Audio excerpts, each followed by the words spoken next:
স্বাগতম সকলকে আমাদের আজকের এই ক্লাসটিতে। আজকে আমরা সমাধান করব এসএসসি 2025 ঢাকা বোর্ডের 8 নম্বর অঙ্কটি। অনেকেই বলছো এটি সমাধান করে দেওয়ার জন্য, তো শুরু করি।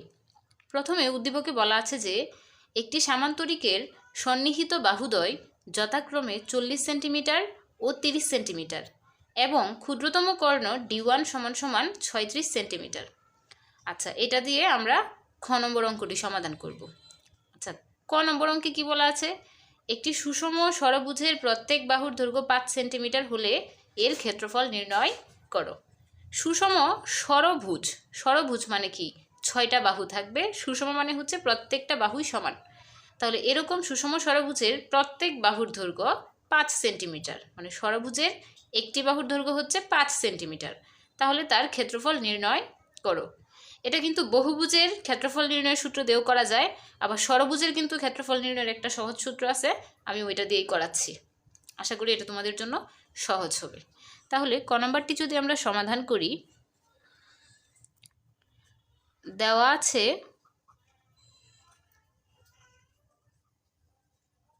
ষড়ভুজের এক বাহুর দৈর্ঘ্য কিন্তু আমাদের কাছে দেওয়া।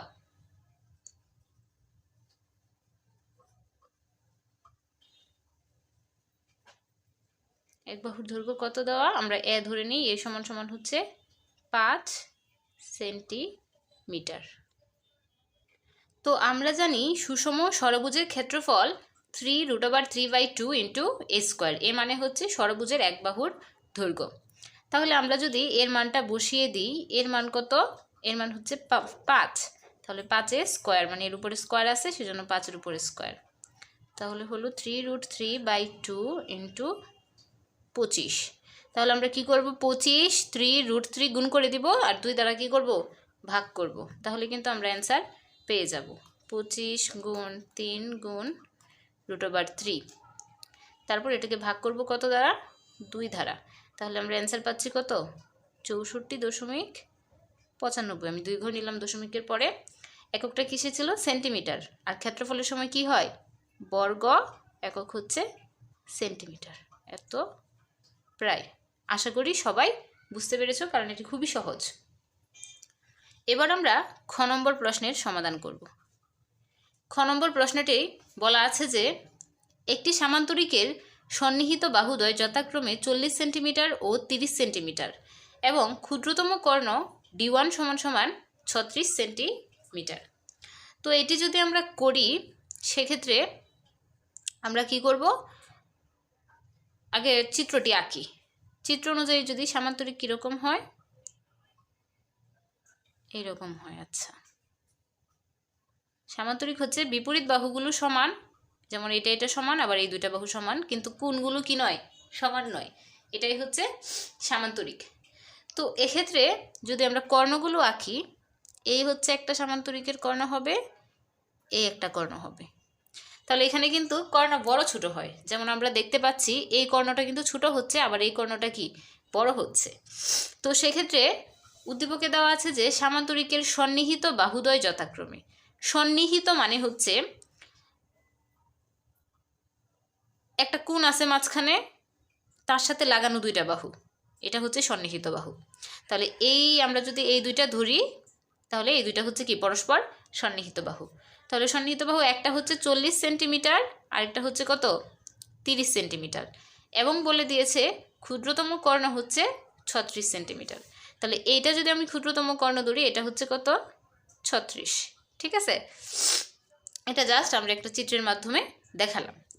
এবার আমরা পাশে লিখে নিতে পারি যে সন্নিহিত বাহুদ্বয় দেওয়া আছে।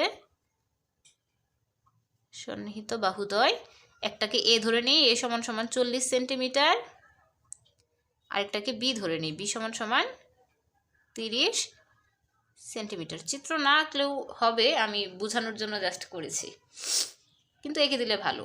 সামান্তরিকের নাম ABCD। এটা আমি এ = ধরলাম, বি = ধরলাম, আর ক্ষুদ্রতম কর্ণকে আমি ডি ধরি। ক্ষুদ্রতম কর্ণ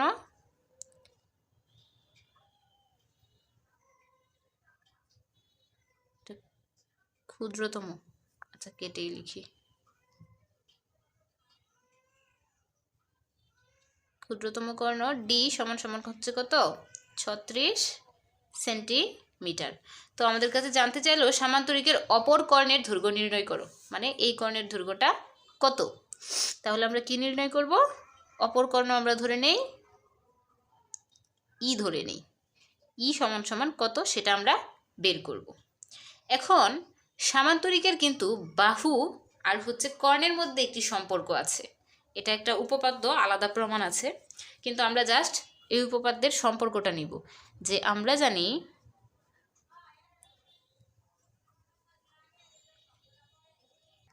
সামান্তরিকের বাহু আর কোণের মধ্যকার সম্পর্ক হচ্ছে কর্ণদ্বয়ের বর্গের যোগফল। তাহলে কর্ণদ্বয় আমি কি ধরেছিলাম, একটা ডি একটা ই, এদের বর্গ, বর্গ মানে হচ্ছে স্কয়ার, বর্গের যোগফল হবে সন্নিহিত বাহুদ্বয়ের বর্গের যোগফলের 2 গুণ।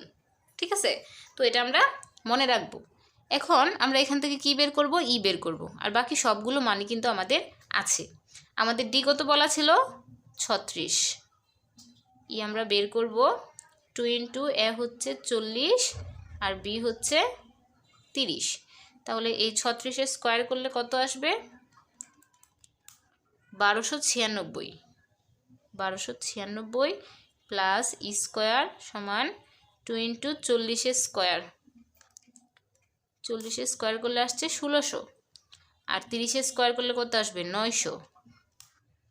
তাহলে 1600 আর 900 যদি আমরা যোগ করে দেই তাহলে আমরা পাচ্ছি 2500, এখানে পাচ্ছি 2500, আর 2500কে যদি 2 দ্বারা গুণ করি তাহলে কত পাবো, আচ্ছা আবার করিয়ে নিই, 1296 প্লাস ই স্কয়ার সমান 2 ইন্টু 2500, তাহলে এখানে আমরা পাবো হচ্ছে 5000। এখন আমি ই স্কয়ার বের করব, তাহলে 1296 ওই পাশে চলে যাবে, 5000 মাইনাস হচ্ছে 1296, আমি এই পাশে করে দিচ্ছি। তাহলে ই স্কয়ার সমান সমান আমরা পাচ্ছি কত 5000 মাইনাস 1296, তার মানে হচ্ছে 3704। এখন এটাকে আমরা কি করে দিব, রুট করে দিব, যেহেতু আমার শুধু কর্ণের দৈর্ঘ্যটুকু দরকার। তাহলে আমরা কত পাবো, রুট ওভার অ্যান্সার 60.86। তাহলে কিন্তু আমরা পেয়ে গেলাম অপর কর্ণের দৈর্ঘ্য। সুতরাং অপর কর্ণের দৈর্ঘ্য আসলো হচ্ছে 60.86 সেন্টিমিটার। আশা করি সবাই এটি বুঝতে পেরেছো, খুবই সহজ এটি। আচ্ছা, যারা যারা আমাদের চ্যানেলটি এখনো সাবস্ক্রাইব করনি অবশ্যই একটি সাবস্ক্রাইব করে দিও। আচ্ছা, এবার আমরা গ নম্বর অঙ্কটি করি। গ নম্বর অঙ্কে বলা আছে যে একটি রম্বসের পরিসীমা উদ্দীপকের সামান্তরিকটির পরিসীমার সমান এবং ক্ষুদ্রতর কর্ণ D1 হলে রম্বসটির ক্ষেত্রফল নির্ণয় করো। আচ্ছা, তাহলে বললো কি যে একটি রম্বসের পরিসীমা উদ্দীপকের সামান্তরিকের পরিসীমার সমান। আচ্ছা, তাহলে আমরা একটু শুরু করি। তো আমাদের প্রশ্নে বলা ছিল যে রম্বসের পরিসীমা সামান্তরিকের পরিসীমার সমান এবং ক্ষুদ্রতর কর্ণ D1, মানে রম্বসের ক্ষুদ্রতর কর্ণ হচ্ছে D1, তাহলে রম্বসটির ক্ষেত্রফল নির্ণয় করো। তাহলে আমি এখানে একটু চিত্র এঁকে রাখলাম যেন বোঝাতে সহজ হয়। এটি যদি আমি সামান্তরিক ধরি, তো সামান্তরিকের পরিসীমা মানে কি, পরিসীমা মানে হচ্ছে তার যে বাহুগুলো থাকে তার সবগুলোর একটা যোগফল। তাহলে সামান্তরিকের পরিসীমা যদি ধরি, সামান্তরিকের এই যে এই 40 30 40 30, মানে এই যে 4টা বাহু আছে, 4টা বাহুর কি হবে যোগফল। তাহলে সামান্তরিকের পরিসীমা কত আসবে, সামান্তরিকের পরিসীমা হবে 2 ইন্টু 40 যোগ 30, মানে 40 দুইবার করে আছে, 30ও কিন্তু দুইবার করে আছে, সেজন্য 2 ইন্টু, বা 40 30 40 30 এভাবে যোগ করে দিলেও হবে, সমস্যা নাই। আর যেহেতু আমরা রম্বসের বাহুর দৈর্ঘ্য এ ধরলাম, আর আমরা জানি রম্বসের কিন্তু 4 বাহু কি হয় সমান হয়, তাহলে রম্বসের পরিসীমা হচ্ছে 4a। তাহলে আমরা পাচ্ছি 4a সমান সমান এখানে কত হলো, সামান্তরিকের পরিসীমা 40 যোগ 30 গুণ হচ্ছে 2, 140 সেন্টিমিটার, 140। তাহলে এখানে রম্বসের বাহুর দৈর্ঘ্য আমরা কত পাবো, 140 ভাগ 4, তাহলে আমরা পাচ্ছি 35। এই সমান সমান হচ্ছে 35 সেন্টিমিটার। আমরা কিন্তু রম্বসের বাহুর দৈর্ঘ্য জেনে গেলাম। এখন আমাদের বললো যে ক্ষুদ্রতর কর্ণ D1 হলে D1 কত 36, তাহলে রম্বসের যে ক্ষুদ্রতর কর্ণ মানে যে এটি চিত্র অনুযায়ী এটি হচ্ছে কত, রম্বসের ক্ষুদ্রতর কর্ণ হচ্ছে 36, রম্বসের এই ক্ষুদ্রতর কর্ণটা 36, আর বাহুর দৈর্ঘ্য কিন্তু আমরা জানলাম কত 35। এখন আমাদের কাছে জানতে চাইলো যে রম্বসের ক্ষেত্রফল নির্ণয় করো। তাহলে আমরা রম্বসের ক্ষেত্রফল কি জানি, রম্বসের ক্ষেত্রফল হচ্ছে হাফ ইন্টু কর্ণদ্বয়ের গুণফল। একটা কর্ণ যদি D1 হয় আর একটা যদি D2 হয়, হাফ ইন্টু দুটা কর্ণের গুণফল, এটা হচ্ছে রম্বসের ক্ষেত্রফলের সূত্র। তো আমাদের কাছে কিন্তু একটা কর্ণ আছে, এখন যদি আমরা রম্বসের ক্ষেত্রফল বের করতে যাই তাহলে কিন্তু আমাদের আরেকটি কর্ণ অবশ্যই দরকার। তো আমরা জানি যে রম্বসের কর্ণদ্বয় পরস্পরকে সমকোণে সমদ্বিখণ্ডিত করে, মানে এই যে রম্বসের কর্ণদ্বয় তারা পরস্পরকে দ্বিখণ্ডিত করবে, মানে সমান দুই ভাগে ভাগ করবে। এই কর্ণ সমান দুই ভাগে ভাগ হয়ে গেছে, এটা অর্ধেক হয়ে গেছে, এটা অর্ধেক হয়ে গেছে। আর সমকোণে মানে এই প্রত্যেকটা জায়গায় 90 ডিগ্রি উৎপন্ন হবে, এখানে 90, এখানে 90, এখানে 90, এখানে 90, এইভাবে কিন্তু দ্বিখণ্ডিত করে। তাহলে আমরা যদি এই অংশটুকু নেই, আমি একটু বড় করে চিত্রটা আঁকি রম্বসটা, তাহলে বোঝাতে সহজ হবে। সাপোজ এটা রম্বস, যদিও হাতে আঁকা সবগুলো বাহু সমান না, কিন্তু আমরা ধরে নিলাম যে সমান। তাহলে আমরা লিখলাম কি যে ABCD হচ্ছে রম্বস, তারা পরস্পর ও বিন্দুতে ছেদ করে কর্ণদ্বয়। তাহলে এই পুরোটা যদি 36 হয়, এই সূত্র অনুযায়ী কি বলছে যে রম্বসের কর্ণদ্বয় পরস্পরকে সমকোণে সমদ্বিখণ্ডিত করে। তাহলে আমরা পাচ্ছি কি, এই যে এটা হচ্ছে ক্ষুদ্রতর কর্ণ BD চিত্র অনুযায়ী, তো এইটা যদি 36 হয় আর যদি রম্বসের কর্ণদ্বয় পরস্পরকে সমান দুই ভাগে সমদ্বিখণ্ডিত করে আর মাঝখানে কি সমকোণ উৎপন্ন করে মানে 90 ডিগ্রি, তাহলে এইটা কত হচ্ছে, পুরোটা 36 হলে OB কত হচ্ছে 18, আর রম্বসের বাহুর দৈর্ঘ্য তো আমরা জানি 35।